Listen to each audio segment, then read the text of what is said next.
Well, welcome everybody. Thank you so much for taking time out of, I'm sure, your very busy schedule to come to the class tonight. This is one of my favorite classes to teach because munches are the foundation, the backbone of the kink community. For those who want to get out and meet other kinksters, this is kind of where it all starts. And as somebody who's been hosting munches for about 10 years, I've seen some people really succeed in munches and some people really fail at them. So hopefully by the end of this evening, we'll get you a lot of information and you will feel ready to run out and attend your first munch. So first, a little bit about me. I have been in the lifestyle. I call my kink anniversary the day I joined FetLife. And so I just celebrated 10 years. I am the founder of Pink Kink. I'm a kink educator. I demo housetop at my local dungeon, The Crucible. I host parties in the private dungeon that I have in my home. And I do host two munches. One munch is a very, I call it my generic munch because it's for anybody and everybody, no matter what your role is. And I've been hosting that since August of 2017, obviously with except for COVID break. And then I just recently started a munch specifically for caregivers and littles. And so that's been going for about 8 months or so, and both going very well. I created Pink Kink because I really wanted to ensure that everybody would have access to high quality kink education. One of the things as a munch host, I got to meet a lot of people and they would come to me for advice. And so I realized people were not getting the education that they needed. Maybe they didn't have any in their area. Maybe it was too hard with family or work responsibilities to get out. So I wanted to create something that was easy for people to get into. So it doesn't matter what your role is. It doesn't matter what your financial situation is. Pink Kink is here to help you. As an educator, I have taught for Wicked Grounds. This is not my first class with them, and I do have several other classes coming up the rest of this year as well. I've taught for Dark Odyssey. I regularly teach for Studio 58's Naughty events, and in fact, at the end of this month, I will be at Naughty Knowledge. And I've also taught for Black Rose Education and a couple of private groups. So that's who I am. A couple of my own kind of housekeeping here. First, I want to just kind of give you a little heads up that this is a judgment-free zone. I want you to be able to get honest answers to questions like, what should I be wearing? Am I dressed right for a munch? Will people actually talk to me? Am I going to be awkward or uncomfortable because I'm an introvert? I want you to ask questions at any point. No question is too basic. No such thing as a stupid question. We were all new at one point. And I want everybody to remember that. There's really no right way to do this. You just want to find the way that's right for you. The goals here, we're going to demystify what a munch is and isn't, provide kind of clear expectations on proper munch etiquette and behavior, equip you with tools to thrive in your first munch outing, and empower you to kind of explore what's happening in your local community with confidence. So a couple things I like to do first before I really get into the meat of it. I want to start with a note about my perspective. I want to be very transparent about the lens that I bring to this space. I teach from my lived experience as a cisgender, neurotypical, able-bodied woman, and that's going to shape how I understand and present kink and power exchange and community. So I know this is just one perspective, it's mine. If you notice gaps, if you have a different experience or want to expand the conversation, I genuinely welcome it. I am also always learning. And my goal is to really create a respectful, inclusive learning space for everybody. So I stole this with permission from another Wicked Grounds educator, and this is the 4 C's. This is from a group called Sex Positive World, a great organization. The first C is communication. If I say something and you don't understand what I'm talking about, a definition or a word that you haven't heard before, please feel free to ask in the comments what that word is, and I will tell you. You have a question? We have our raise hand feature. You can send me, you can send in the chat to everybody. You can send it privately to me. Feel free to ask. At the end, I will also give you ways to reach out and send me messages directly, and you are welcome to do that. I always tell people, if I were 1 year older, I would be a boomer. And I have worked really hard to learn better ways of saying and doing things, but I don't always get it right. But I want to. So if I say anything, if I use any language that is harmful or outdated, I am giving you wholehearted permission to call me out on it. I can't do better if I don't know better, and I really want to do better. So please call me out on it. The second C is for care. Notice and care for your own needs. Luckily, the camera's off, so if you need to get up and walk around while you're doing this class, that's fine.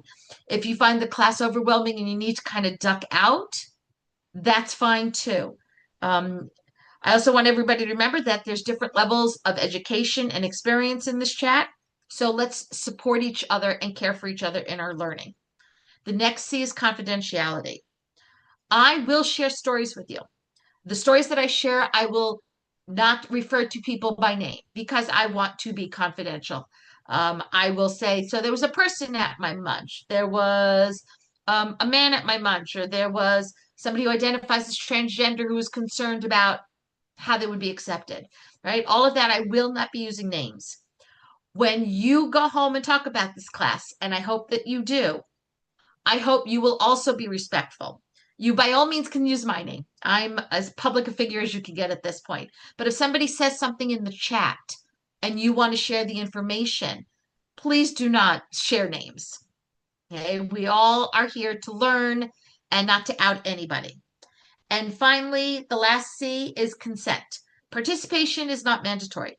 I would love it if you ask questions. I would love it if you put stuff in the chat, but it's not a requirement. All right. So now that we got through all that, let's get to the meat of it. What exactly is a munch? Well, basically, the easiest way to say it is a munch is a social gathering of kinksters in a public setting. The purpose of a munch is to meet other kinksters in a safe public place where you can meet and gather. They're often, usually, I should say, in restaurants or bars, but it can be in any neutral place. In my vicinity, my area, we have a large amount of munches. We have a gaming munch where people just get together once a month and do board games. There's a D&D munch. There is a munch where people meet and they walk. They just walk. There's a munch where people meet to exercise on the steps by the Lincoln Memorial. There's a movie munches where people meet up and go to the movies, and then maybe they'll have dinner afterward. There is just a wide range. People go to the park and have a munch there. The important thing that to remember is that it is a vanilla setting. There is no kink attire at Munches. There's no expectation of play. It's just in a vanilla setting. So a munch, and this is really important, a munch is not, I repeat myself, a munch is not a dating service. It's not a singles group, unless, of course, that's how it's presented. We actually have a munch in our area called the monogamy munch, and it is specifically for folks who identify as monogamous because we have a very large polyamorous group in the area.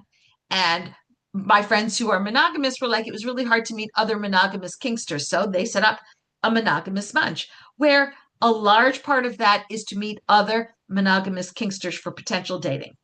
But most of the time, that's not the purpose. It's just a purpose to go and make friends.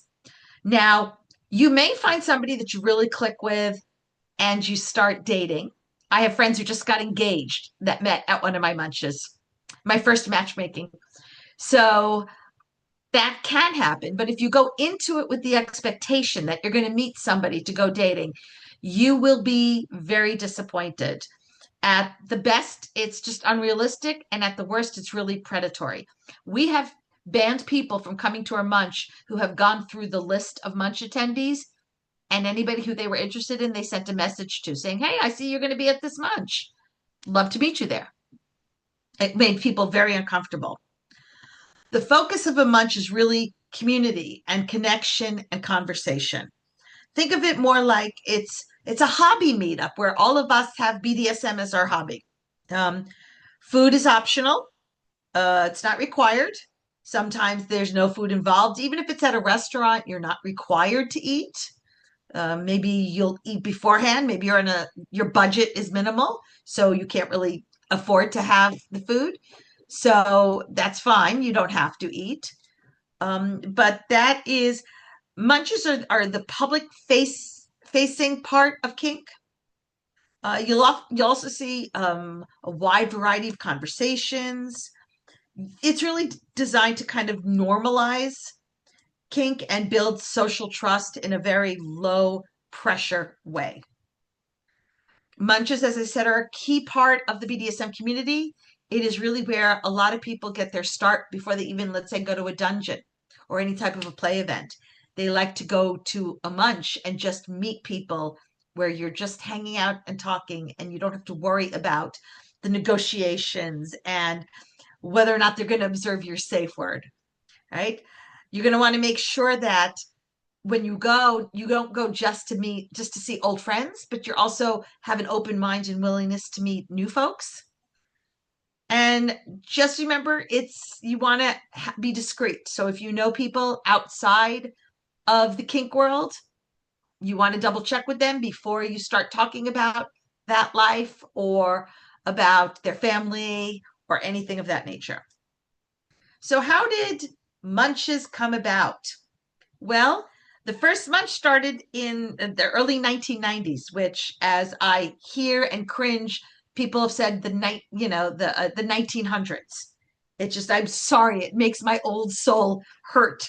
But it started out from online kink communities, and people wanted to kind of meet. And one of the earliest was the Burger Munch in San Francisco around 1991, according to my research. And it was organized by members of the alt sex bondage Usenet group, early days of the internet. The goal was to meet in person, safely and casually, in public places like diners or burger joints. And the gatherings were non-sexual, non-play, and really focused on just conversation and community. Now, we call them munches originally because the term comes from Burger Munch, which was the original name of those early gatherings. I believe that was the name of the restaurant they were at. But munch kind of snuck in as this catch-all term for any kind of casual public meetup for kinksters, usually involving food, and that's why the name Munch seems to work. Now, I don't know if this is just a DC sort of thing or if you guys have this in your area, so I'd love in the chat if anybody would like to tell me. In DC, we also have something called the slosh, SLOSH. And the difference between a munch and a slosh is sloshes are at bars. And the purpose is to go and have a drink and meet up with people versus a munch where you go and sit down and eat with folks. So in our area, we have both. I don't know if anybody else has that.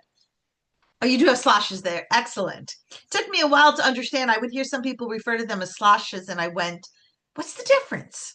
So yeah, why munches matter? Well, first of all, safety, right? Meeting in public lowers the risks of predatory behavior. I know that I have a lot of people who reach out who want to meet me. And I, as a woman who's all of 5 foot nothing, I'm not comfortable just meeting somebody out in the wild per se. I always say, come to a munch that I'm going to be at and let's meet there because I'm surrounded by other people and people who I know who can watch out for me. They're accessible. They're so much less intimidating, right? Think about it. You've never been to any kink event. You go to a dungeon. That can be really overwhelming versus going to my munch is held at Uno's, Pizzeria Uno's, right? That's really chill and relaxed. You're just going to Pizzeria Uno's and having some pizza with some friends. It really is important for community because it helps folks make connections. You can find friends there. You can find people to go with. I have heard many people make plans to meet up at the dungeon so they can go together because people were hesitant about going to the dungeon by themselves. So having somebody to go with them was perfect. And it came up just in conversation that they both wanted to go but were afraid to go. So they made plans to go together. It's also a great place for education. The conversations run the gamut from what was the latest television show you watched to what was a class you just took or Tell me about your latest scene that you did. And so it's a space to ask questions and share experiences and learn without any kind of pressure. And then, of course, the visibility, being out in public and looking, oh, I don't know, like everybody else and looking like normal people really can help destigmatize kink. We don't look like freaks. We look like everybody else. So, what are some common myths when it comes to munches? Well, that everyone at the munch is super experienced. Not at all. I get at my munch a mix of people who are, I call my regulars, and people who are brand new. The amount of, we often joke, the amount of munch cherries we pop. Every munch, I've got at least 2 munch cherries that I pop. And I love that. I'm so admiring people who work up the courage to go when they've never gone before and they walk in by themselves. That's a big deal. And if you do that, you should pat yourself on the back for it, right? Another one is that you must know your role before you attend. You must know if you're a dom or a sub or a switch or whatever. No, you don't have to know anything other than kink interests you. And you would like to meet other people into kink. I meant this people only go to find play partners. No, we actually discourage that. We don't want you coming there to find play partners. We want you to go to find friends. Now, if those friends turn into play partners, wonderful. But that's not what you should be going for. It's a kink fashion show. Absolutely not. And we'll talk about attire later. But nobody should be going to Pizzeria Uno's or the burger place or wherever the munch is held in all your kink finery. A myth is that you should talk to everybody, otherwise you're being rude. No, if you're somebody who's introverted or shy or have social anxiety, I understand talking to every single person there can be overwhelming. My munch in its heyday was getting like 90 people. Can you imagine walking into some place with 90 people and thinking you've got to talk to everybody? I understand. I'm an extrovert, but I had to talk to everybody because I'm also the host. And I am telling you, I was overwhelmed. So I can't imagine as somebody who's introverted or shy how much that would be for them. Just talk to 2 or 3 people. If you can walk away saying, I talked to 2 or 3 people and I had a great night and we just talked all night long, then that's a success. And finally, you're expected to share your kinks right away. Oh, I have some more myths. Expected to share your kinks right away. No, you share as much or as little as you want. You can tell people, I like to listen rather than talk. You could just say, I'm exploring. I haven't decided yet, whatever it is you need. Some things that I've also heard is people say, once you've been to one munch, then that's your munch and you can't go to any other munches. No, that's not true at all. You can go to as many different munches as you want. Sometimes it's because the first one you went to, you didn't mesh with it. It didn't feel right. So go to a different one. But if you go to a munch and the host basically says, well, now you can't go to any other munches, that to me is a red flag. You're worried that you might not fit in because you're shy or awkward. I will tell you, most of the people who come to who are in the kink community are kind of introverted and shy. That was one of my biggest myths that I had to get over when I first joined the kink community. I thought, wow, anybody who does what we do, they can possibly be shy, and yet they are.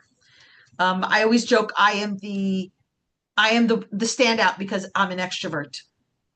I'm not the majority by any chance. Munches, if somebody talks to you, you don't have to give them any more information than you want to. You don't have to give them your actual name. Use your scene name. Make one up if your scene name is too close to your real name. That's entirely up to you. So that's some of the things. Now let's talk about the different types of munches, right? Well, there's general munches, like the one I hold at Uno's, where it's open to all genders, orientations, experience levels. It's a great opportunity for a first-time munch goer because you can meet a wide range of different people. Then you have your specialized munches. You have your TNG, which is your next generation, for folks usually 18 to 35, but I've also heard of communities who feel that 18 to 35 is too big of an age range, so they've divided that up even further. There might be gendered munches, ones that are specific for women only or masc-centered or non-binary centered. You've got ones that are specific for roles. There might be one that's TNG stands for the next generation. Thank you. I forget that I don't always that I didn't explain that. So thank you so much. Role based, there's DOMs, there's subs, switches might be welcome. I had one, there's several in our area that used to happen. We had one that was specifically for submissives. And at one point, I ran a woman's only munch. This was pre-COVID, where my only requirement was, do you identify as a woman? I don't need to, you don't need to prove it to me. I don't need to see body parts. How do you identify? You say you're a woman, then you're a woman. Come on in. And that was great because in that we had DOMs and subs and switches and exploring all within that. And we just had what many said was a safe zone. Um, you might have kink themed munches, let's say people who are into rope, or one that's specifically for leather folks or puppy play. And you might have one that's more lifestyle based for a polyamory one or a queer community based one. As I said, we can have some niche and hobby munches. We've got the board game munches, the a book club kinksters, a movie nights or cafe crawls. Every munch is going to have its own vibe.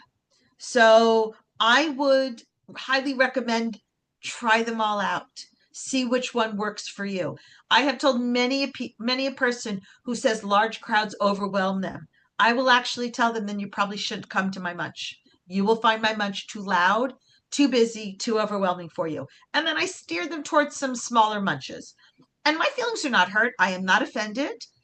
It is not going to be for everybody. It is very loud and busy. And if that's not your thing, then find one that is. You are absolutely allowed to be picky. This is all about your comfort and where basically you feel at home. Okay. So why is it so important that you attend Munch? Why does everybody always start off with, when you tell them you're new, well, you should go to a Munch? Well, first of all, there's the community connections. You can build friendships and learn from others and feel less alone. It's the key to growing in kink is making friends and finding people. You can only know what you know.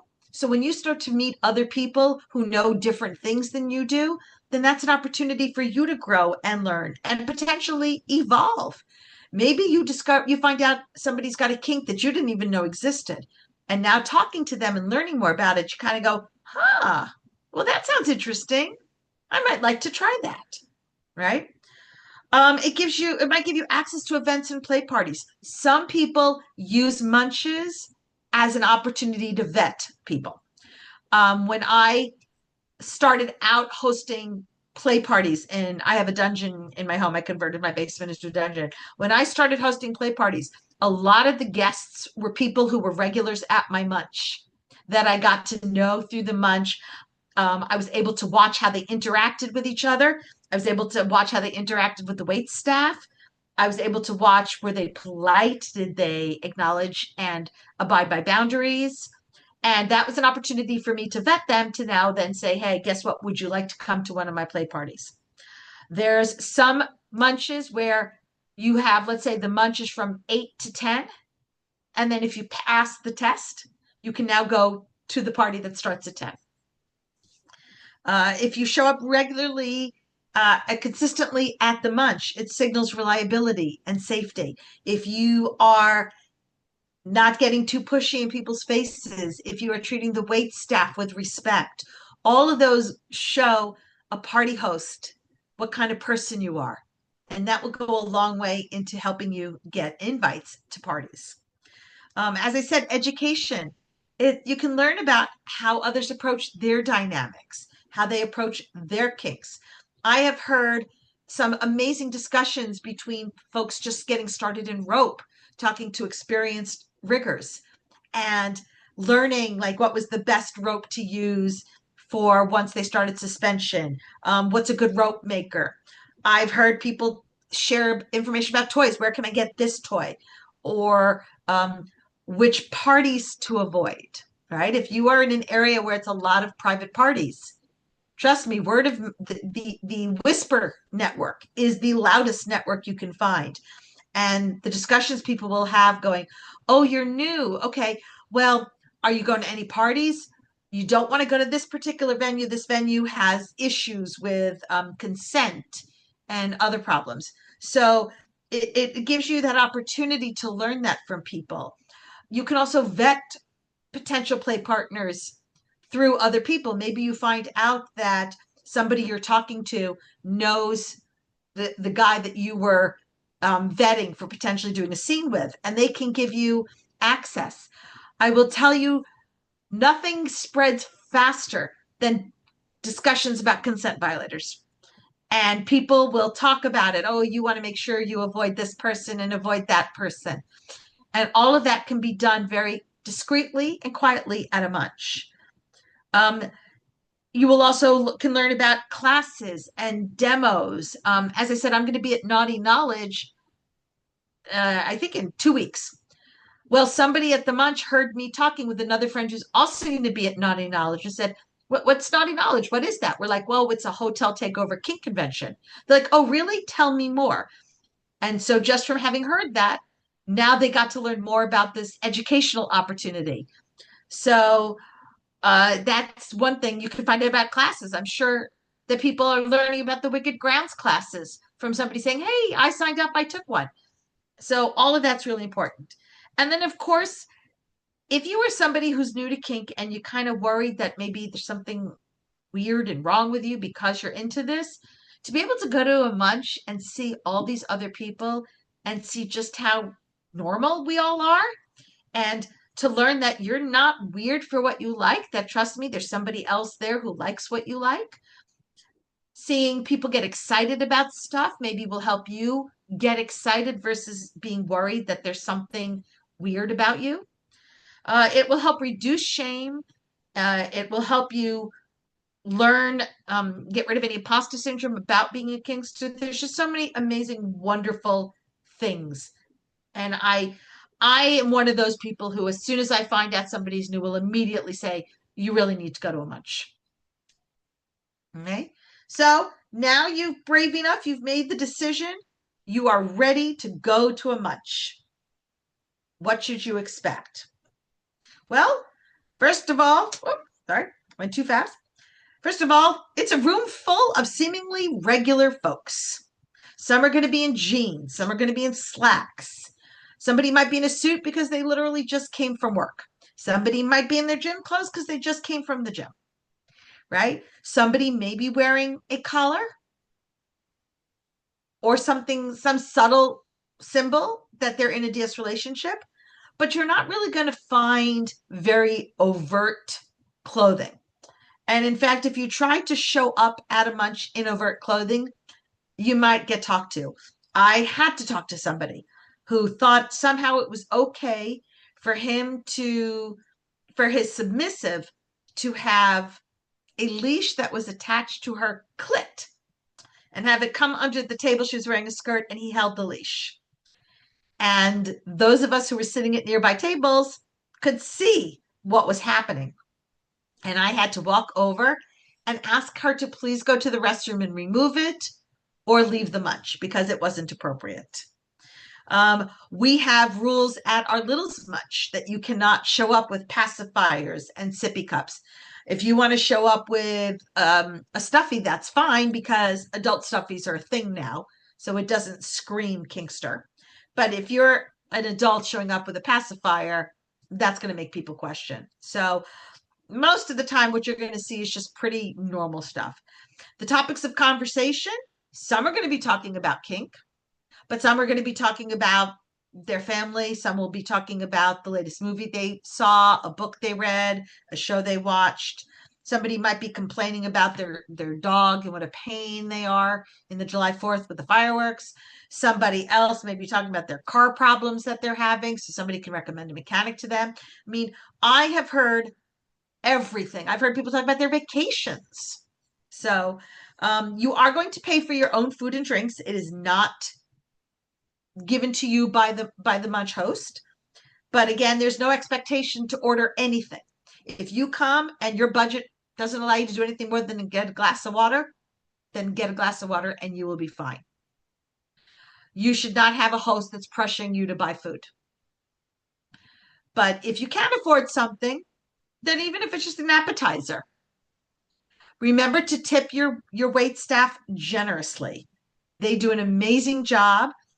One of the things that as a Munch host we like to tell people is we don't want to have to find a new place. After 4 years, I had to find a new place before I was able to go to Uno's, and it was frustrating. So when we find a place, we want to stay there. We want them to like us and keep us. So if we can tip our wait staff generously, then they will let us keep coming back. All right. Make sure you close out your tab.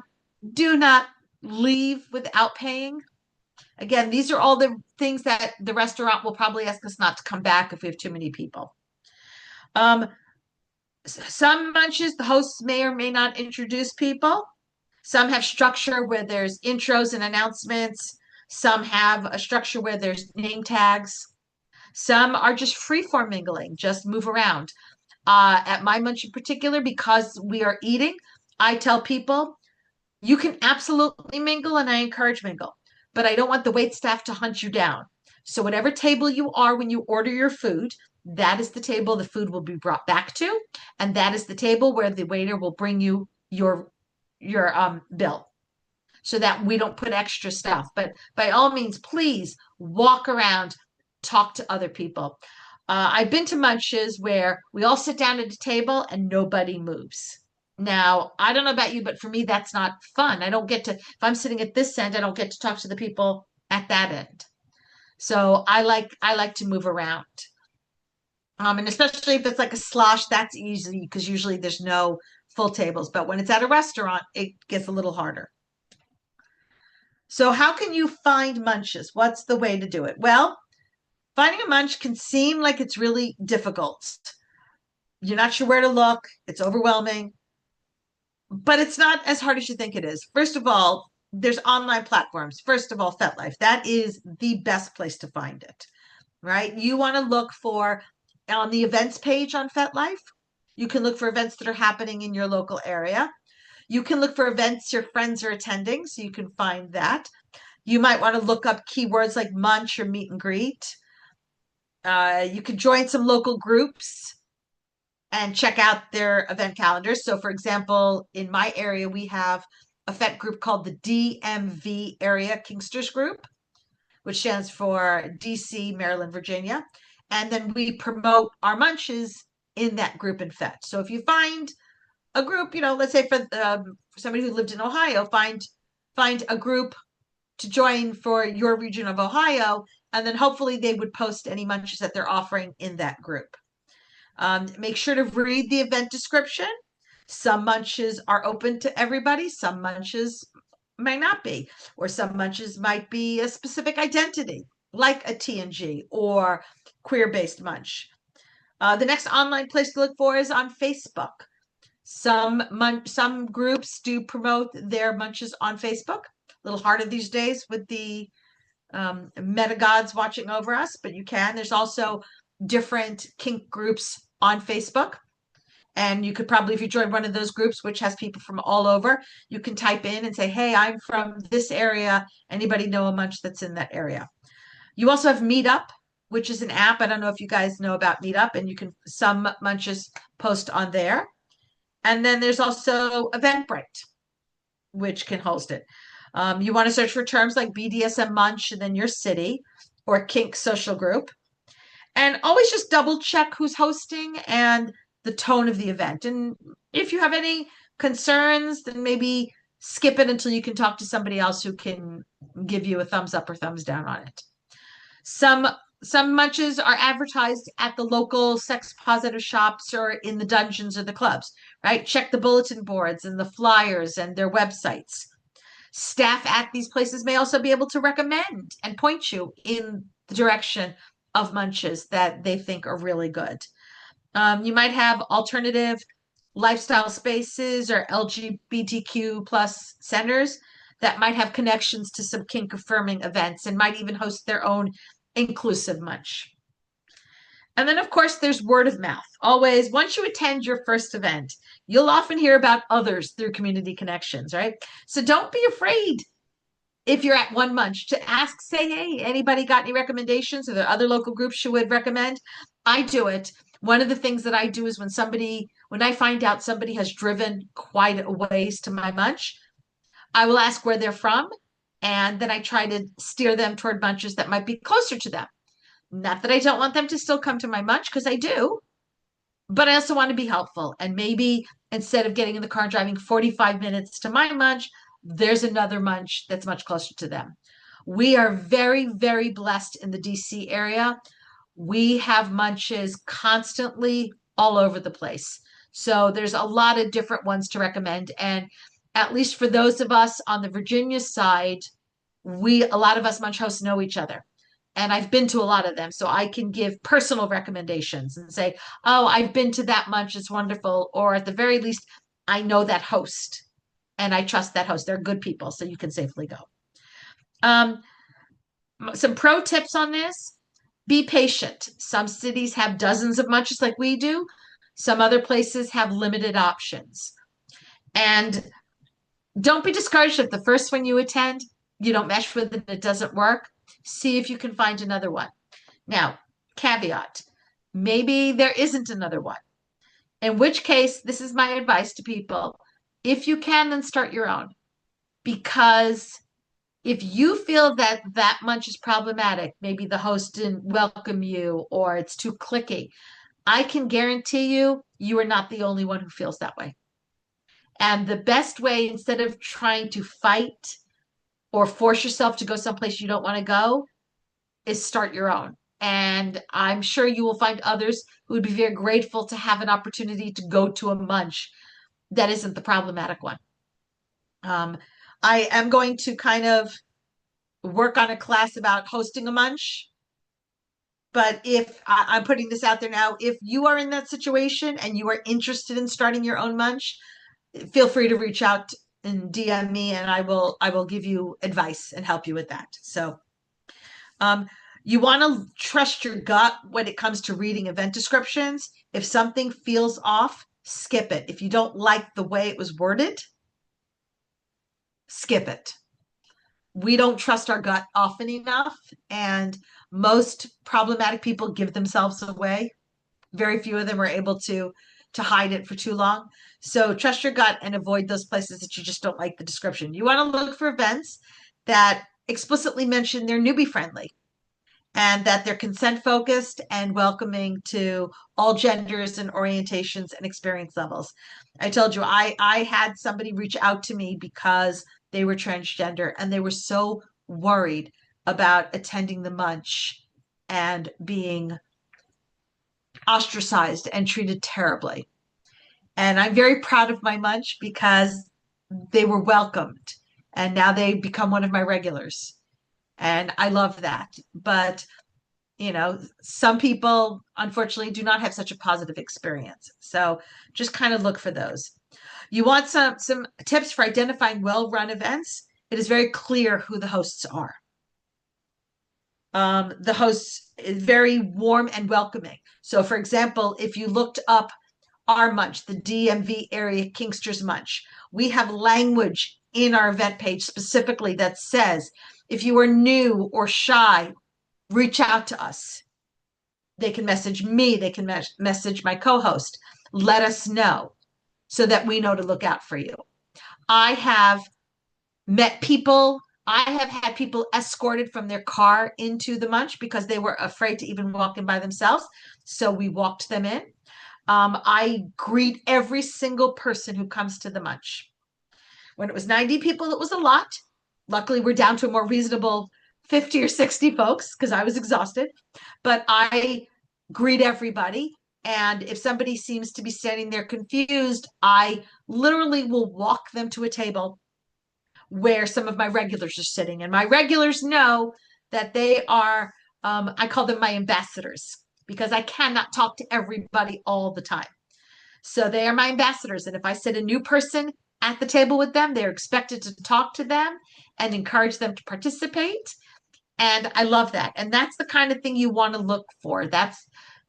I tell people all the time the best compliment I ever got about my munch was not how large it was. The best compliment I ever got was that my munch was a really great, welcoming one for new folks. To me, that was the highest accolades, and that's what I would like for you to find.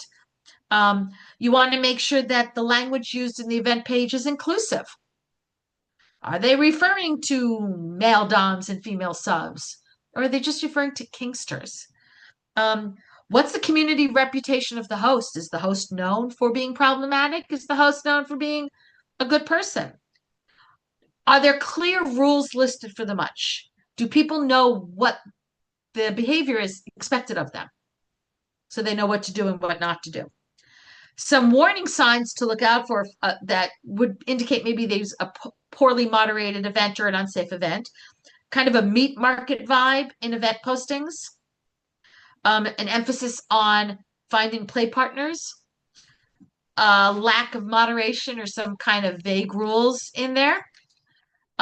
Things to kind of red flaggy of when you're at the munch is, do the hosts ignore you? I've been to a munch and I stopped going. I gave it 2 tries where nobody came up to greet me. I would walk up to people.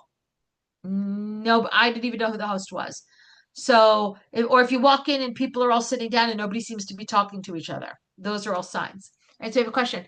How would someone new to the scene be able to find out about the community reputation of the munch host? That's a really excellent question. Sometimes you can't until you're there. But what you can do, for example, if you have a local dungeon in your area, most local dungeons have people who are banned, and it's a public list, and you can ask about that. So if somebody is banned at a local dungeon, then you can assume that they're problematic and you wouldn't want to go to their munch. You can kind of look. I tell people, look at their FetLife page. Look at the groups that they're a part of. Look at the pictures they posted. Look at their writings. Unless, of course, if they've made it private, then I kind of worry about that. But what I would do at that point is I would send them a message and ask them some questions and see how they respond to you. And a lot of times you can kind of get a feel for it based upon their response. But I know when people have reached out to me, not for as attending the munch per se, but just in general that they're interested in me, I will go and I will look at the groups that they're a part of. And when all the groups that they're a part of are meat markets and casual sex and one night stands, that tells me all I need to know about them. Right. If I look on their pictures, and I'm going to get a little gendered here for a second, but if you go in their pictures and it's all dick pics, or it's male identifying and the pictures are all of his female partner's body, then that's what I'd be concerned about. I think a meat market is okay. A meat market is basically you're just treated like a piece of meat. You're not a person. You're not a human. You're just a body with sexual organs, and that's all they care about. They are just interested in basically having sex with you, and they don't care about you as a person. So I hope those answered both of those questions. Sometimes you might have to go to the munch, meet the host, and decide, yeah, never mind. And if that happens, if you get there and within 5 minutes you get the icks, turn around and leave. Who cares if the host's feelings are hurt? Maybe they should be creating a much better munch that doesn't give the icks. If you get there and you're starting to walk in and you see people you know that you want to avoid, start walking in. Also walking in, turn around and leave. You don't owe your attendance at a munch to anybody. I don't care if you've RSVP'd. If you are uncomfortable, the only thing that matters is getting you comfortable. So by all means, turn around and walk away. Excuse yourself. If you need to, do the old thing like many of us do on dates. Have a friend. The safe call. Even if it's a friend who's out of state. Have a safe call, right? The munch starts at 7. Have them check with you at 7:05, 7:10. And then you can do the old, oh, sorry, gotta run, emergency. And you can leave if you're uncomfortable just getting up and walking out. All right, so any questions up at this point while I take a quick sip of water?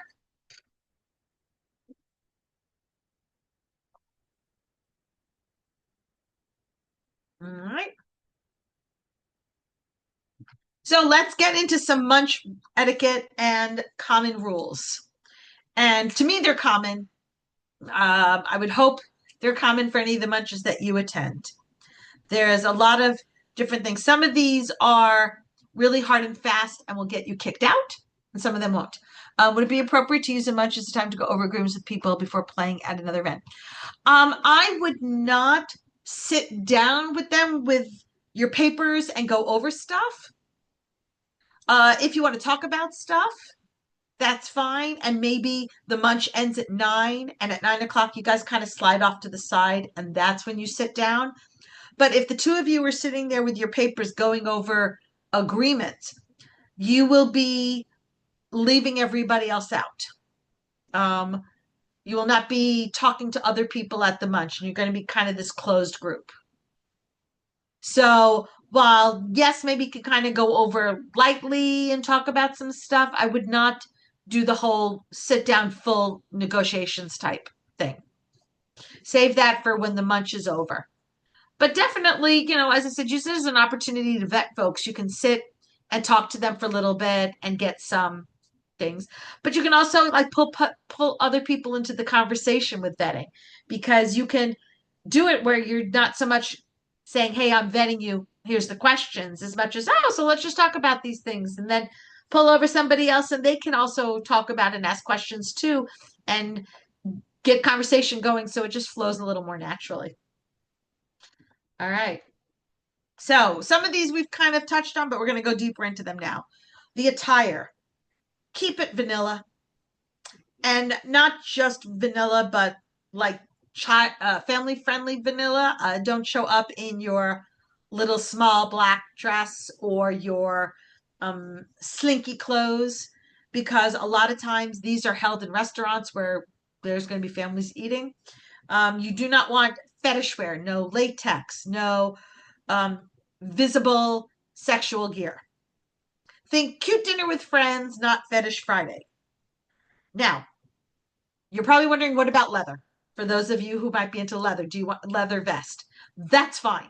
Show up in your leather vest. That's great. We've got people who do that, and that's not a problem because obviously that's clean. But if for you, your idea of a leather vest is that not anything underneath the leather vest, then that would be different. Have a shirt on underneath and then the leather vest over. But don't show up in other pieces of leather in your and I'm blanking right now on like a leather belt is fine, but the leather harness. There we go. I knew I'd come up with the word eventually. Like the leather harness should be left. Um, a collar is fine, but not like the big collars, right? Like small collars, or if you have like a day collar, that's fine. No leashes, right? Nothing that screams fetish wear. If you are a little and you are showing up in your little mentality, being a little mentally is fine, but not your clothes. You don't want to show up in little clothes. Now, that being said, as I said, I have a little Munch. One of my attendees does wear diapers, but she wears a dress over the diaper. You would never know she has on a diaper, except for the fact that she told us, right? That would be okay. Ooh, excuse me. All right. So, can you bring stuff to the munch? Sure, but depending upon what it is. So, don't really bring the toys. Now, I say this is somebody who has had their toy maker meet them at the munch, hand me my toy in a brown paper bag that I slide into my purse. Nobody saw it. Nobody looks. Right? If you're going to do that, that's fine. Just be discreet about it. Anything that has plausible deniability is just fashion is fine. I think that's an excellent way of saying it. Exactly. Stuffies, again, that's kind of like in moderation. We do see adults with stuffies. Little gear for our littles munch. We bring arts and crafts and coloring pages and books. It's, adult coloring is the thing now, so it's not a big deal. We've got, and the art projects are not as big of a deal. But I will also tell you, we are in a private room. So for the most part, the only people walking in our room is the wait staff. No overt kink displays, no baby talk, no pacifier, no spanking on the butt. You want to be careful. Like if you wouldn't do it in front of your parents, don't do it in the restaurant. Again, discretion is important. Does the waitstaff know it's happening or do they know it's just part of it? That's a really excellent question. The answer is either, right? A lot depends. We there was a munch I used to go to regularly that the wait staff, one of the wait staff members figured out what was going on and was fascinated and ended up coming to a play party. The host of that particular munch threw parties at his own house. And so she came because she was really curious and got into kink. I don't know if they know specifics, but I've heard enough really out there conversations that they've had to have overheard. But I've also seen vanilla couples sit down and have talk about their sex lives or different things. So I would imagine most wait staff are pretty good about in one ear and out the other and tuning it out and not paying attention. Could you put the question that was just asked? Oh, sorry, I didn't know that was for everybody. Does the wait staff know what's going on? Was the question. So, yeah, so sometimes they do. One of the things that we like to do, it's certainly our preference, is to have the same wait staff every time. It really helps if we have the same faces. They know us, they're used to us, they don't pay attention to us, and it's great. I mean, I've gotten to the point where I have the same wait staff, so I walk in and they just walk up and they hand me a glass of water with lemon because they know that that's what I like, and that's how I start off the night. The last place we were at, we were there for 4 years.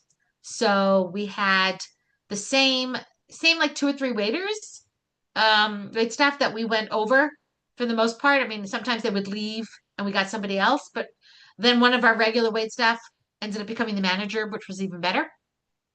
So they can't be completely oblivious, but I would imagine similar to just when they're out in vanilla with the vanillas serving, they try to tune it out and not pay attention. I hope, but we still ask people, right? Like if you're talking about that scene on the Sibian and the wait staff comes up to take your order, that you shut up about the Sibian at that point until they walk away. What's the difference between a munch and a mixer?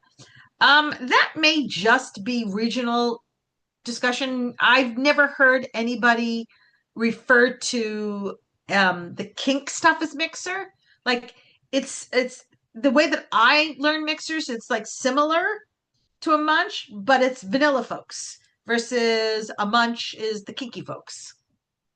But I could be wrong. And if somebody has a better answer for that and wants to type in the chat, as I said, I am always open for learning. But yeah, so we ask discretion, right? If the wait staff comes up to your table, kind of take a break and hold off on that conversation. The other thing to be aware of is personal space and consent, right? Don't touch somebody without permission. This is interesting. This has been for me, one of the hardest lessons, I will confess. I'm a toucher. I'm a hugger. And I learned I need to ask permission before I hug. However, what I was doing was I'd walk up with my arms open and go, "Can I hug you?" And sort of putting them in an awkward position. And then it also became a realization too that even if I switched off of that and I just said, "May I hug you?" And now I also had to keep in mind that as the host of the munch, there's a power dynamic there and a power imbalance. So I will confess freely, it's been a learning experience and a struggle for me as I try to figure out the right way to go about doing this. A lot of it at this point, my regulars, we hug hello. And so the new folks come in and they see it. And I want to be open to them for hugging, but I also want them to feel very comfortable and free to say no. So what I tend to do is I don't even offer hugs at the beginning of the night for anybody who's new. I don't even mention hugs. And at the end of the night, I kind of play it by ear and see if they seem receptive to it, and then I will ask. Um, but the whole point is you have to ask. You have to ask before hugs. Um, you might accidentally bump into somebody because we're all kind of crowded, in which case, you know what? You apologize. I'm sorry, I bumped into you. And so that they understand this was not intentional touching. This was not something where you were trying to do a go around with the consent issue. Munches should be very, very big on consent when it comes to this. Don't assume role-based behavior, right? There should be no calling anybody by honorifics unless they're your partner. There should be no expectation that anybody's going to call you in, right? Like I'll tell people, my scene name is Princess Rara, and I expect absolutely nobody to use the term princess. I will introduce myself as Princess Rara when I am in a position of hosting or teaching. But otherwise, if I walked into the Munch where I'm the guest, I just introduce myself as Rara because that's my name and that's what I would expect people to call me. I expect absolutely nobody to call me any sort of honorific. If you've got anybody who thinks they can tell you what to do because they're dominant and you're submissive, the answer is no, they can't. Again, unless they're your dominant. If anybody is being inappropriate or creepy towards you, or is expecting you to follow what they say because they're dominant, or expects you to call them sir or ma'am or master or mistress, whatever, report their asses to the Munch host. Absolutely. I know I would want to know. Most Munch hosts I know would want to know. If your Munch host kind of blows it off, there's your red flag, and that's your signal to leave. That's not somebody you want to be a part of. Do not assume gender. Ask pronouns if you're confused. Or what I do in cases, I just tend to use they until somebody corrects me, because I would rather be corrected about using they when they do have a specific identity and I don't know it than to ask. But especially as a cisgendered woman, I am working very hard on trying to just offer my pronouns so that it doesn't feel awkward if somebody else needs to share theirs with you. So that's a great way to kind of endear yourself to those around you and be more inclusive, is just kind of offer, say hi, you know. In my case, I'd be like, hi, I'm Princess Rara. I go by she, her. And then it just becomes normal. All right, okay. Be aware of your environment. Because, for instance, right, we talk about the wait staff. If the wait staff comes up to your table, then you want to take a break and not talk about kink related stuff. But if you are in a restaurant, there's a very good chance that there may be families and children there. And you have to be aware of it. And you have to be so careful about what you talk about. Maybe you whisper, or maybe you just don't have a conversation about that particular thing and you keep your talk just vanilla. But it's not just at your table. If you've gotten up to use the restroom, that's not the place to be talking about kink. And I don't care if your friend is the one in the stall next to you. Because at any given point, some vanilla person could walk into that bathroom and they have not consented to hear any of this. When you are talking about kink, be aware again of what you're talking about. For example, I am a blood player. I do not discuss that with people until I have their consent to discuss it, because some people do not want to hear about it, and I can respect that. So even when I'm at a kink event surrounded by other kinksters, I do not assume that everybody would be okay if I start talking about that blood play scene I did. I ask. I will say, are you okay? Even if the person across from me asks me about it, I will turn to the person next to me and say, hey, are you okay if we talk about this? Because we don't have to if it makes you uncomfortable. and offer people that out and make sure they're aware, like, no hard feelings. If you're not comfortable, I'm okay not talking about it. Respect the restaurant. Keep the noise level down. You don't want to be too loud. Make sure you're tipping well. Be patient with the wait staff. One of the different things that happens in a munch, right? So normally in a restaurant night, people are constantly coming and going and it switches. But for a munch night, you've got a whole bunch of people coming at the same time. So you could have a large group of 20 plus people coming and everybody is ordering food and drinks at the same time. That means that it's going to take a little longer for the wait staff to grab your drinks. It's going to take a little longer for the kitchen staff to get your food brought to you. So be patient and understanding. Does that mean you can't send it back if it's wrong? Of course not. If there's something wrong with it, send it back. But don't attack them. Point out to them. I mean, I had my wait staff try to kill me at one munch by serving me lobster mac and cheese instead of regular mac and cheese. And I have a seafood allergy, so that was great. I did not throw a hissy fit. I just calmly handed it to them and said, I cannot eat this. I have an allergy. Please bring me the regular mac and cheese. Right? There's just a way to handle things without attacking. Because you're going to have a wide variety of people there and a wide variety of interests, there should be zero kink shaming happening. Right? Somebody's not into what you are into. Cool. That's fine. I always joke when people are like, oh, I don't like needles, oh, and they feel like they should apologize. And I'm like, fine, more needles for me. Don't even worry about it. Right?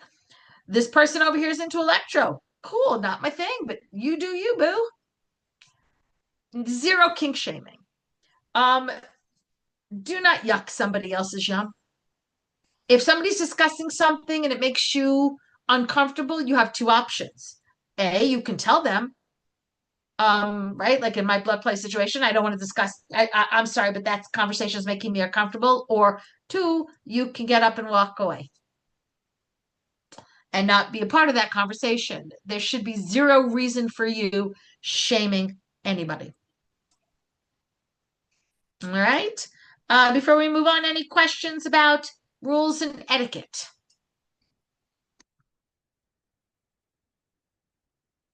I think I talked about some different things, right? Like you don't have to be expected to sit into your seat the whole time. You can absolutely get up and mingle. Just be aware of the space because some places have smaller physical space, and so you have to be aware. Right? As a trans person, cis people saying that pronouns makes it far more comfortable for me. It doesn't feel like I'm outing myself or I'm going to have to defend myself. Big props there. Thank you. It's that's definitely been as I literally will turn 30 in I'm sorry, turn 60 in 2 months. That's probably been my biggest thing. Oh, where did my Zoom go? There we go.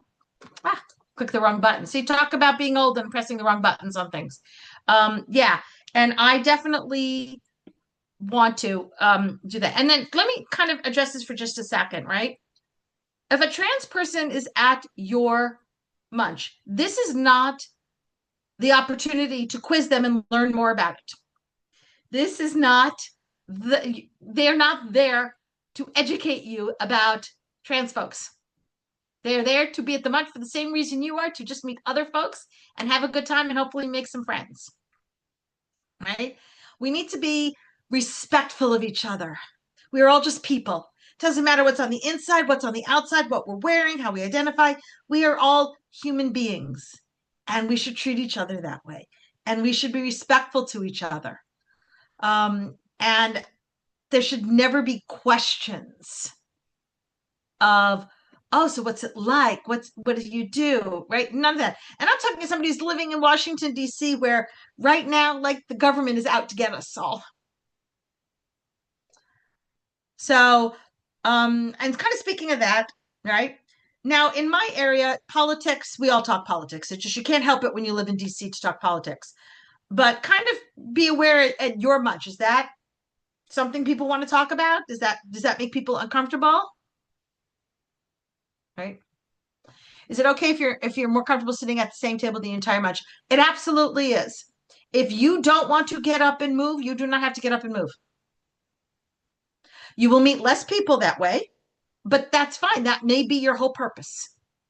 Right? Maybe maybe your goal is you're going to walk out of there knowing having met 3 people, and that's all you need for the night to be a success for you. That's fine. Don't compare yourself to other people is another word of advice I would say, right? You're going to be there with some people who are a little more extroverted and outgoing, and they may get up and they may walk around and talk to a whole bunch of different people.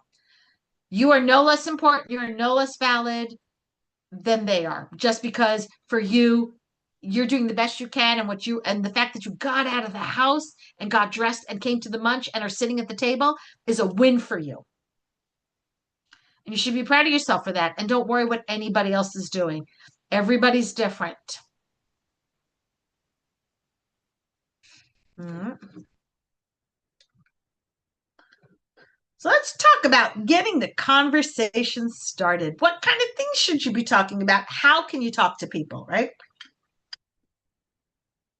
First of all, remember, many, many people who are at this munch are nervous. It has been my experience, at least in my community, yours may be different. The majority of people in my community are actually introverts, and a large amount of them are shy with social anxiety, which is why I serve as an emotional support extrovert for many of my friends because I'm very comfortable. As I tell people, it's one of the reasons I host a munch. Hosting a munch for me is very easy. Talking to people, being outgoing is normal, as easy for me as breathing is. And so I can give back to my community by doing this because for some people that would be too much for them. Their social anxiety could not handle it. All right. So remember, people might be nervous. Nobody's judging you. Okay. Just because someone's not talking to you doesn't mean they're judging you. They're probably trying to work up the courage to talk to you. It's okay to say, hi, I'm new, and introduce yourself that way so that there's an expectation that they know you're probably not going to have a lot of things to talk about because you're new to the munch or you're new to kink.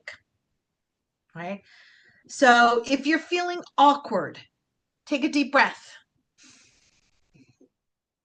It's going to be okay, right? I highly recommend reaching out to the host before, sending them a message saying, hey, I'm going to be at your munch and I'm new and I'm a little nervous. I've never been to a munch before. I've never been to your munch before. We love that because it helps us know what our role as the host is to help you out in that situation. So when I know you're new, I'm going to sit you at a table with the folks I know who are chatty and warm and friendly and make sure that people can talk to you.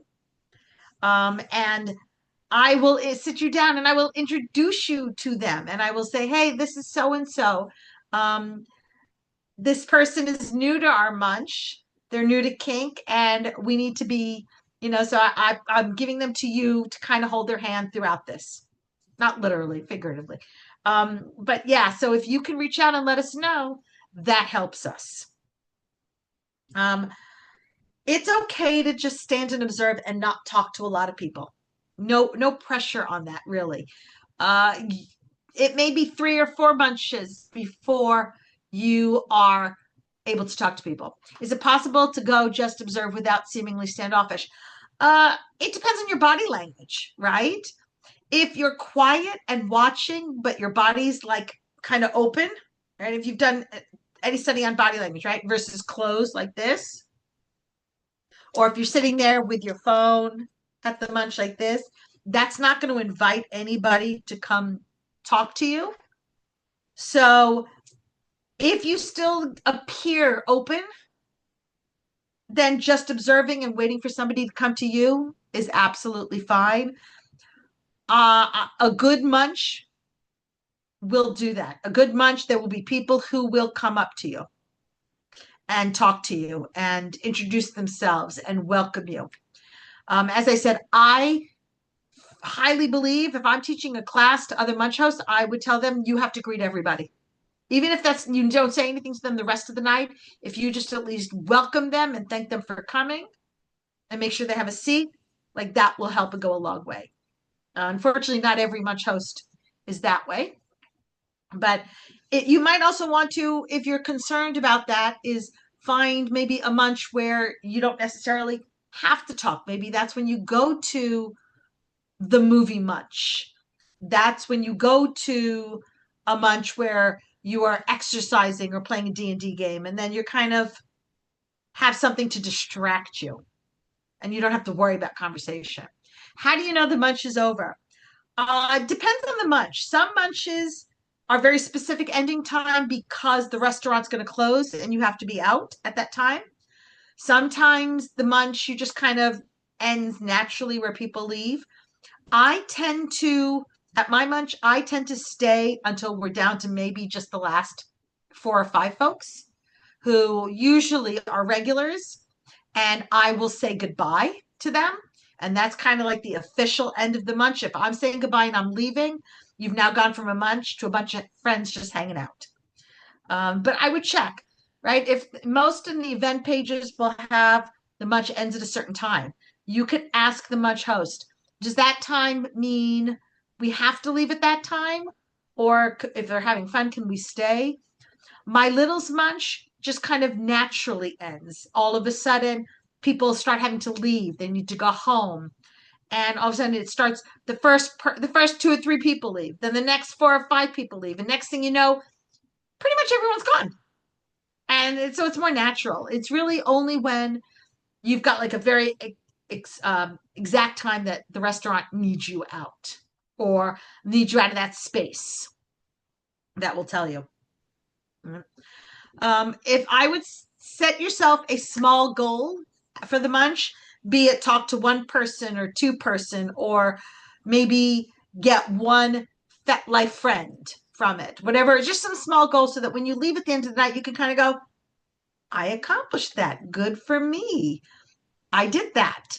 And then it's always, I know as somebody who likes to-do lists, being able to check off something that you did is a really empowering feeling. And so I really recommend that. Okay. Some conversation do's: smile, make eye contact, don't interrupt or dominate conversations.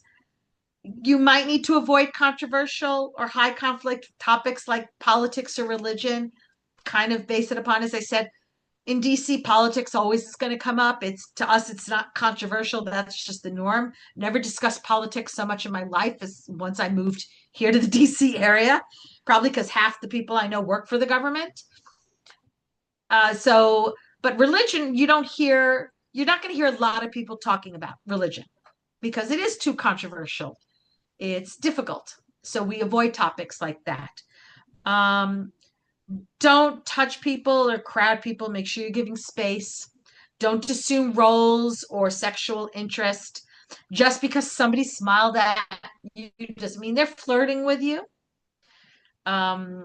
Just because somebody, showed you a picture of the new toy that they got, that doesn't mean that they mean for you to play with them with that new toy, right? It's the same stuff in dating. Think about this. It's kind of like dating, but for friends.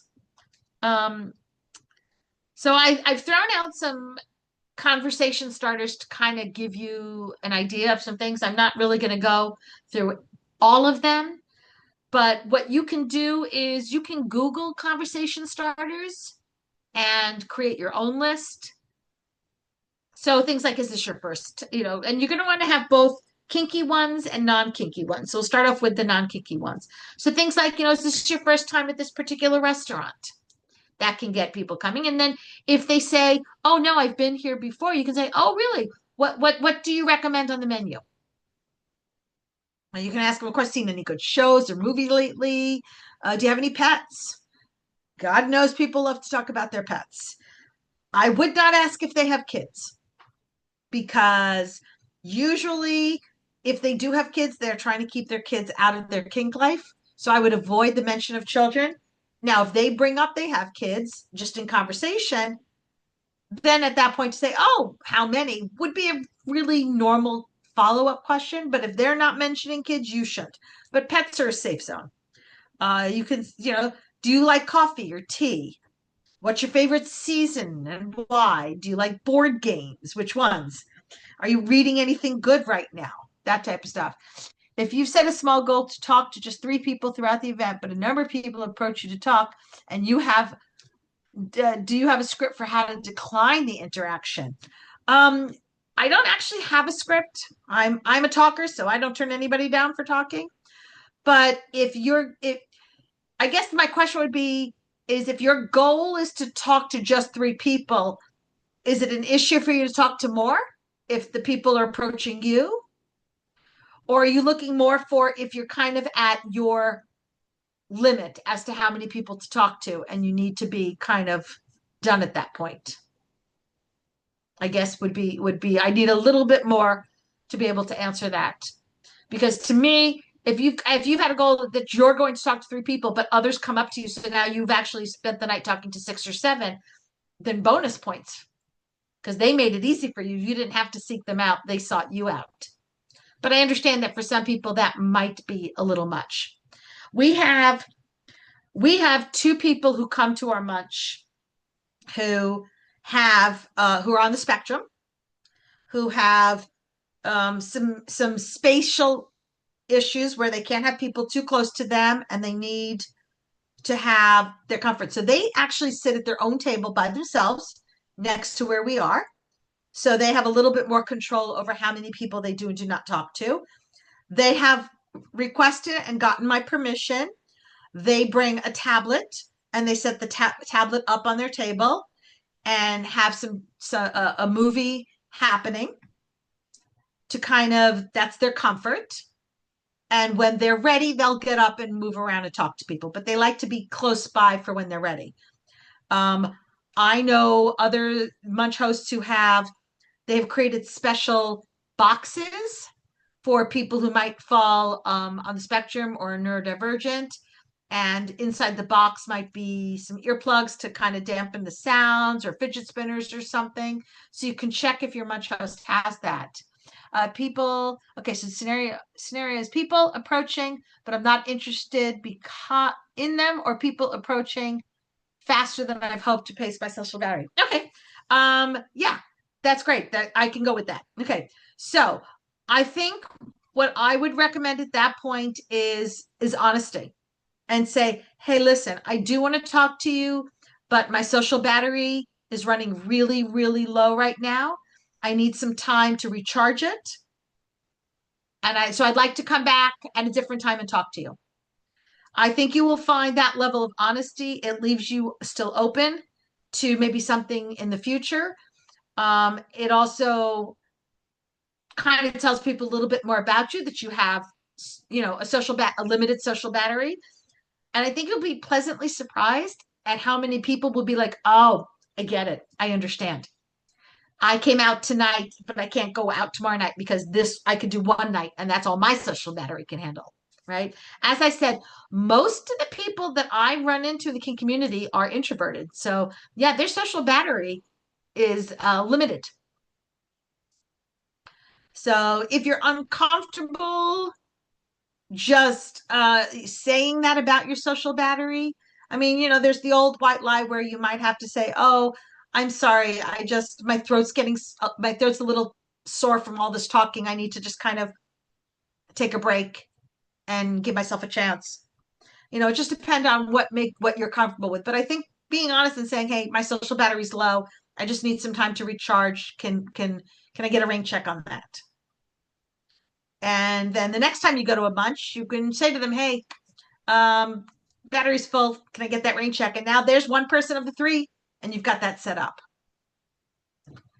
So I hope that answers your question. As I said, as somebody who is an extrovert and neuronormative, that's not an issue that I particularly have, but that's advice that I'm giving you based upon my friends who do have that issue and have shared their thoughts and feelings with me on how they would handle that. So you can ask, you can start off with things like even something, what's a fun fact about you that most people might not know? And you can go from there. You could ask, A lot of times I find I admire something about them. Like if it's somebody with beautiful nails, I'll admire their nails and that will get them talking. Or I'll point out, oh, that's a really cute shirt. Where'd you get that? And that gets the conversation going. Not to mention when you compliment somebody, right? You notice they sit up a little straighter, their smile gets a little bit bigger, and they're more open to talking to you and getting to know you because you seem like a nice person because you're complimenting them. I love to do that stuff. So then, of course, there's the kink version of conversation starters that you can use. I'll try to leave this up for a little while so you guys can kind of look at them. So, some basic things. Hi, is this your first munch? Or have you been to this munch before? How long have you been in the lifestyle? You can ask, have you been to other munches? Anything you can recommend to me? What advice would you give to somebody who's just starting out? What surprised you most when you first got into kink? What's your favorite toy? What's a kink that's on your bucket list that you maybe haven't tried yet?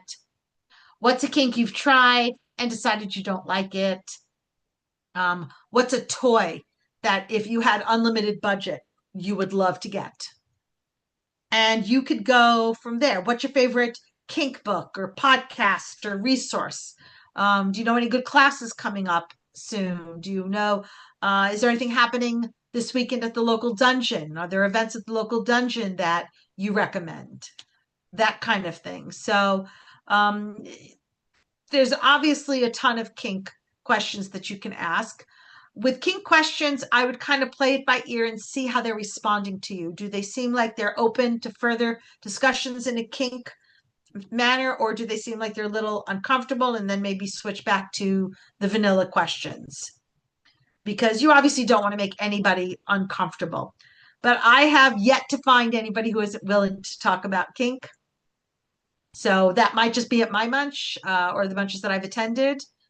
I've been to, well, there's the 3 that I've hosted at some point and about 5 or 6 others that I've been to. So so far in that small little group, I have not really found anybody who hasn't wanted to talk about kink. They just maybe didn't want to start off talking about kink. That was something that would happen as the night would go on. All right. Any questions about this? I will say that this class has inspired me. I am currently working on a workbook on navigating your first munch, turning this class kind of into a workbook where all these conversations will be listed in there. And that's something that I will have for sale on our Etsy shop, Pink Kink Boutique.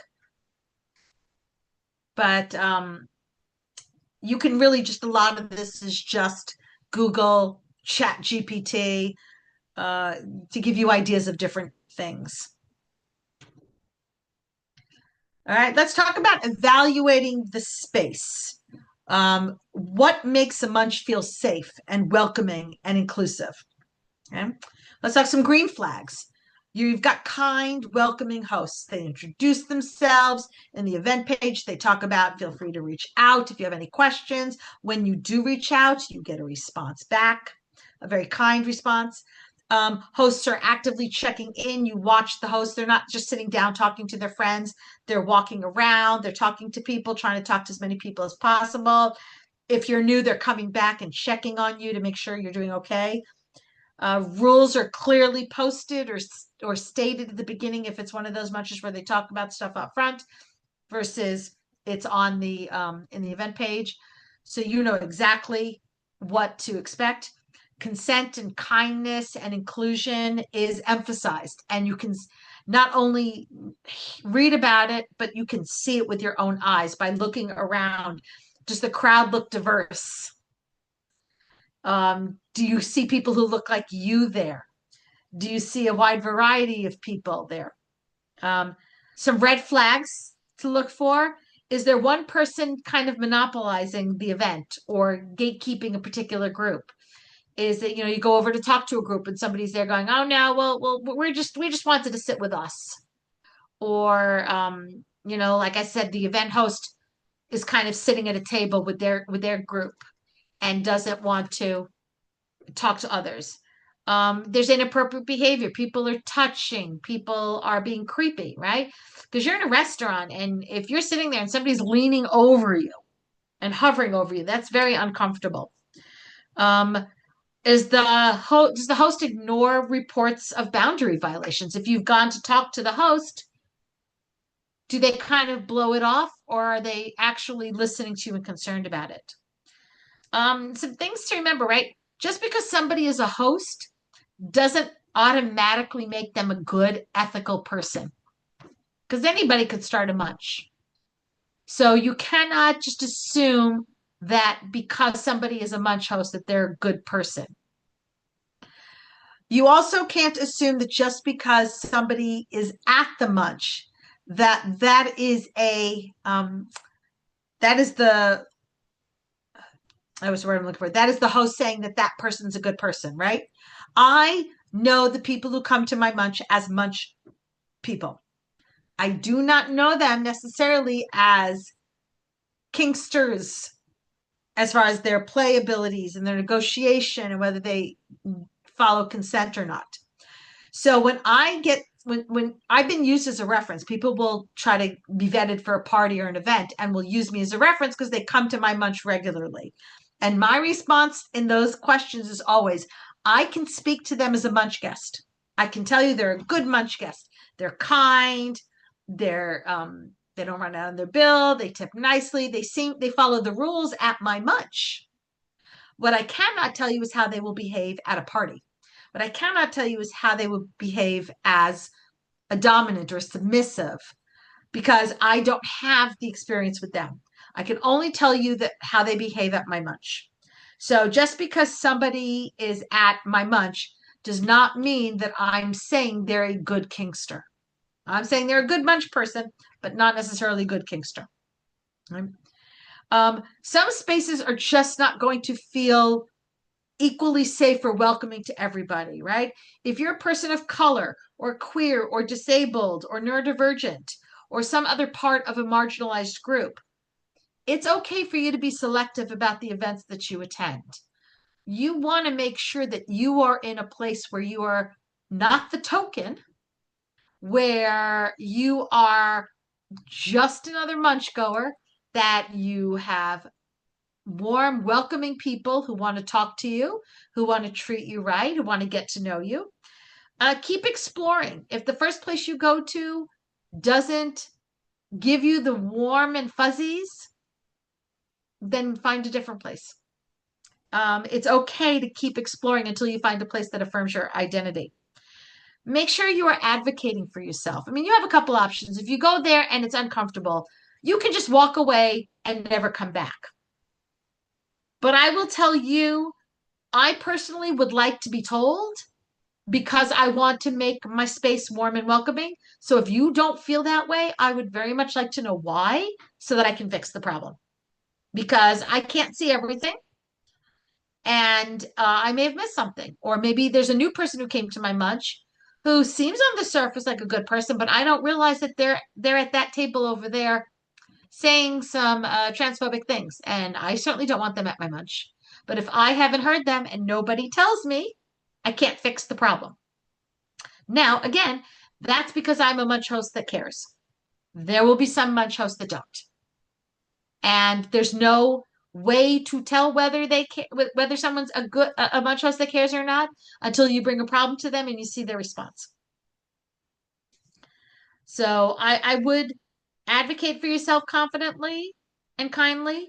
Talk to the munch host and let them know there's a problem so they can hopefully fix it. And ultimately, trust your gut in this. Now, what happens if you do feel unsafe? Well, let's say you're in a conversation with somebody and the talk has gotten sexual and it makes you very uncomfortable. You could start by telling them stop. It may work, it may not. The next thing is excuse yourself from the conversation. Say, you know what, I'm not comfortable with this conversation and I'm done with it, and get up and walk away. Find the host and report it. Again, as I said, I would want to know, because I can't fix a problem I'm not aware of. And if you need to leave the event.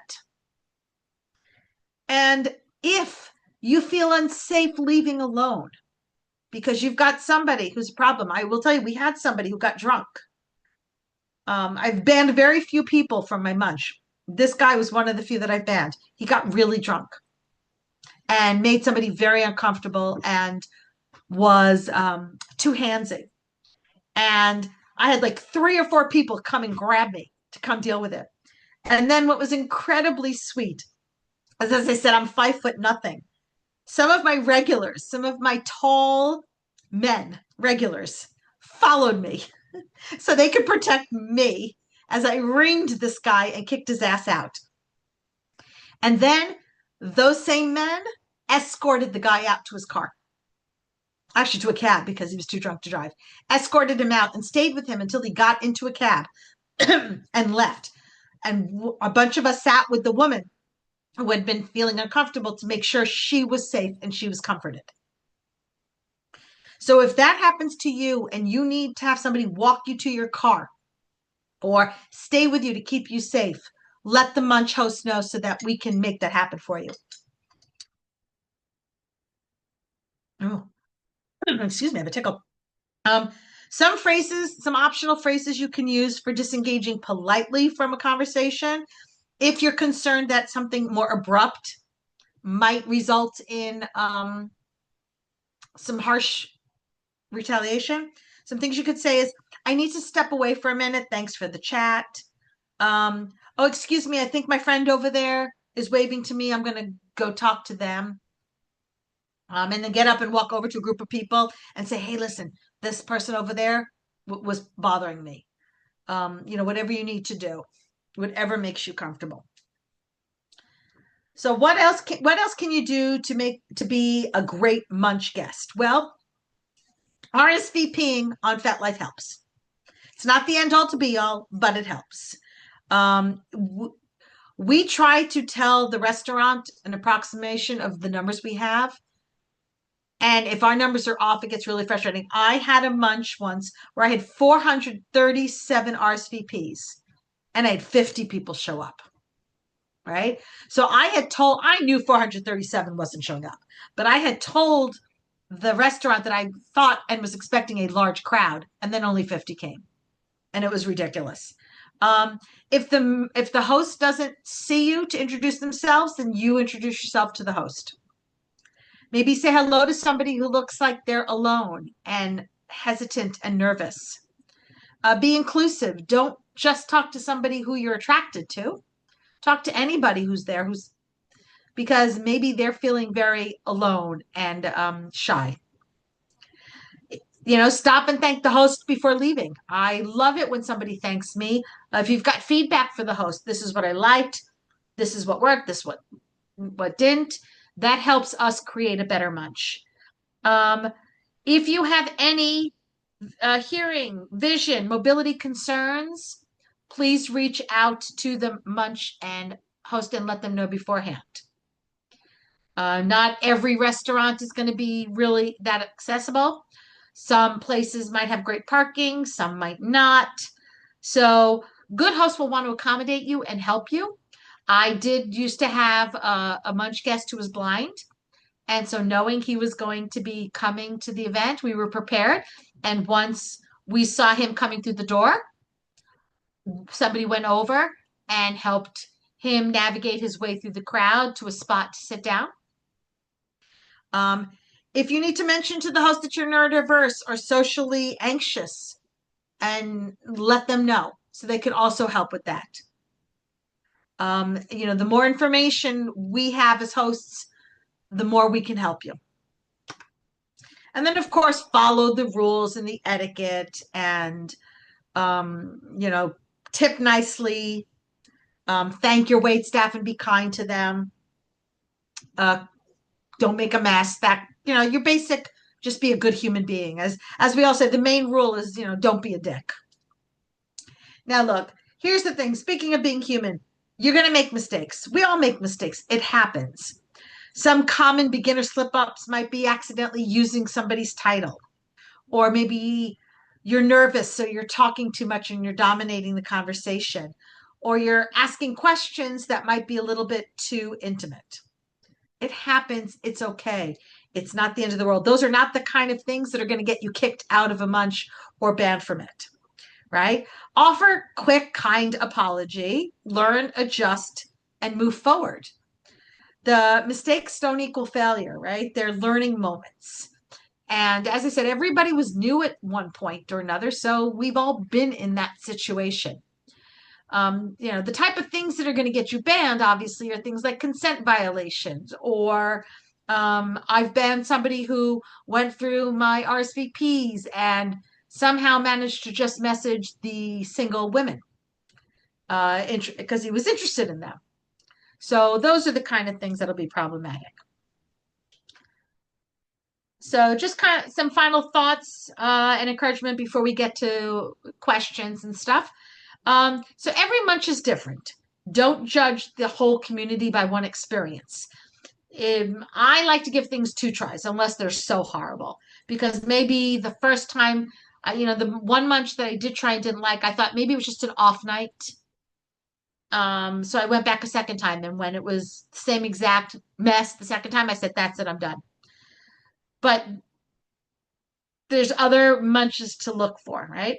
Your identity and voice should be welcome at the munch. Your curiosity to learn more about kink and your community should be welcomed at the munch. Munches are about connection. They're not about performance. They're not about how much of a kinkster you are, how much edge play do you do, how experienced you are. Nobody cares about that. Are you a good person? Do we mesh well? Can we be friends? That's what we care about.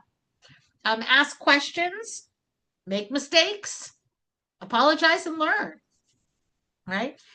Even if you don't know what your exact role is or what you like and what you don't like, you are still a valid kinkster and you are still welcome at the munch. And I think a munch is a great place for you to be at.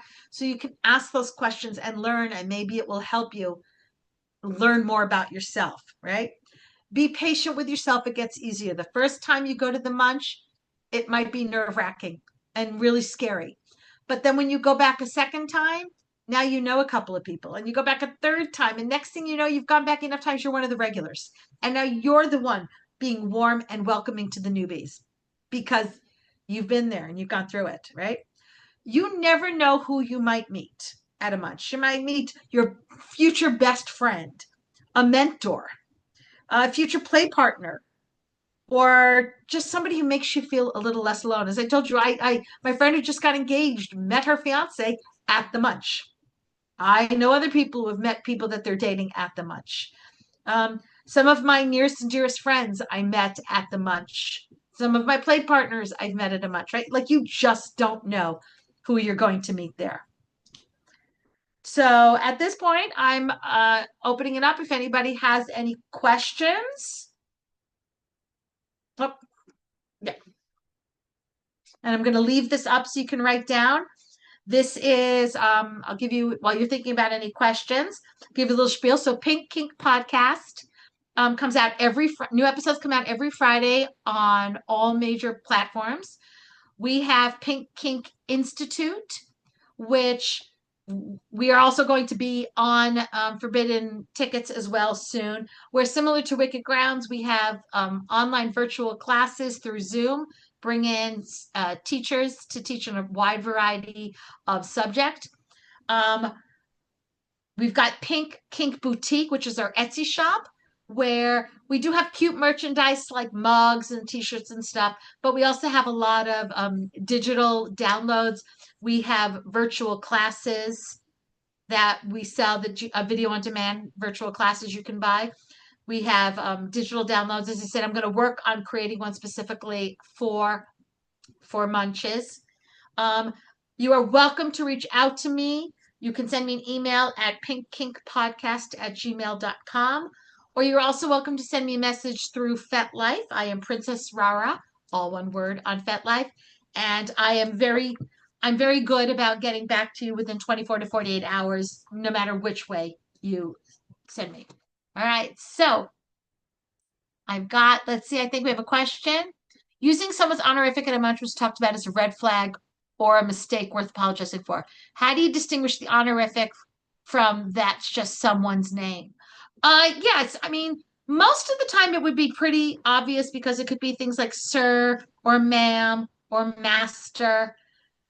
Sometimes it's not so obvious. As I said, right, so princess is an honorific, and I will introduce myself as Princess Rara, but I don't expect people to use it. If you're not sure and somebody gives you this Long name that might have an honorific in it, then you could say, wow, that's a really long name. Is there something shorter I could use? Or obviously the other option, the fallback is if you're concerned about whether it's an honorific, just don't call them by name. When you're talking to somebody, you almost never have to use their name. So that's one way to get around it. Uh, but I hope that helps. Let's see. Oh, I'm so glad you are quite welcome. Thank you. So yeah, so that's pretty much what I would do for honorifics. It's when I talk about like wanting to avoid honorifics, it's the person, a lot of times the domly dom who expects you to refer to them as sir. Or right, like if somebody introduces himself and says, "Hey, I'm baby girl," you could be honest and say, "You know what? I'm really uncomfortable with calling somebody baby girl. Is there another name that I can use?" I mean, the hardest thing you're really going to run into in names is the fact that a lot of people have three names. They have their vanilla name, their scene name, and their fet name. And they're often different. And trying to remember which name to use gets confusing. Or, the other thing too is that people might say to you, "Oh, let's do friend requests on here," and you're like, "Oh God, what was the name again?" And you're like, "Oh, well, they introduced themselves as this, but there's nobody with that name there." So that to me has always been like the hardest part about it. But yeah, most honorifics are pretty obvious, and you'll also be able to tell because the domly dom will usually have a domly dom attitude. And they might say, "You may call me this," and it's like, no, I may not.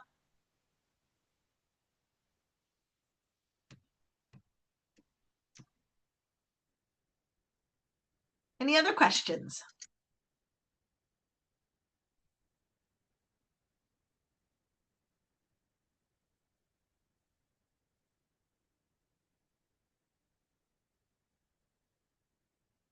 Mm. Well, as I said, you guys now have two different ways to get in touch with me. If you come up with a question later that maybe I haven't answered yet, please feel free to reach out and talk to me about it. I hope you will follow Pink Kink. We are at Pink Kink Podcast on Instagram and Threads. We do have a Pink Kink Podcast page on FetLife, where if you friend or follow us there, you will know what events we're holding. And I also post different the classes that we held and any new digital downloads or anything we have. So that's the best way to. How do you decide which name to give? Um, that's really personal. It's how comfortable you are. I will tell you if you're worried about your kink life and your vanilla life kind of getting crossover, then you probably want to go with your scene name. But for some people, they find it's just hard to answer to a different name other than the one that they use all the time. So there's no right or wrong answer on this. It's what your comfort level is. Rara is what I go by. It's my scene name and it's what I go by in the real world. The only people who don't call me Rara is my family. They're the only one who actually use my vanilla name. But at work, I go by Rara because that's been my name for long before I even became it was my nickname long before I became kinky. The funny thing is my co-host on the podcast. I use her C name all the time, but I know her vanilla name because we're good friends and I've been out with her family and trying to remember to call her by her vanilla name when I'm out with the family is always fascinating. Do munches usually happen at regular intervals? What if I only go to one a month? Yeah, munches are different. Most munches tend to be one a month, but I know some that are one every other month. We had a munch at one point that was every week. It switched to once a month because that was just too hard for the host to keep up with it. Um, some might be maybe once every 6 months. There's no, every munch is different based upon the host. Like our exercising munch meet every week because they get together every week. They call it their walk and run munch. So obviously every weekend that happens. Both of my munches are once a month. That's all my social battery can handle because hosting is very takes a lot out of me. Literally similar to this, where I talk nonstop for 2 hours.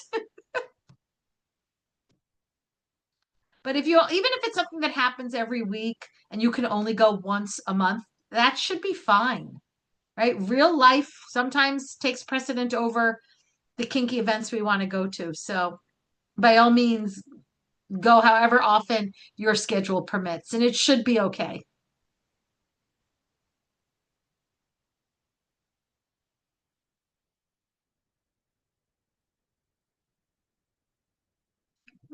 Thank you. I hope you guys will spread the word about Wicked Grounds. This is an amazing organization. Tell people about Pink Kink, listen, and enjoy it. Well, thank you so much for this fantastic class. Thank you all so much for being here. I'm going to post our links one last time. I will do my best to try to put all the links that have been mentioned in the email that I'll send you out with the recording. And like I said, that'll be sent out in the next 5 minutes to an hour, depending on how long it takes Zoom to upload it. Uh, so thank you all again so much for being here. We hope to see you in future events, and we all hope you have a great night. Good night, everybody.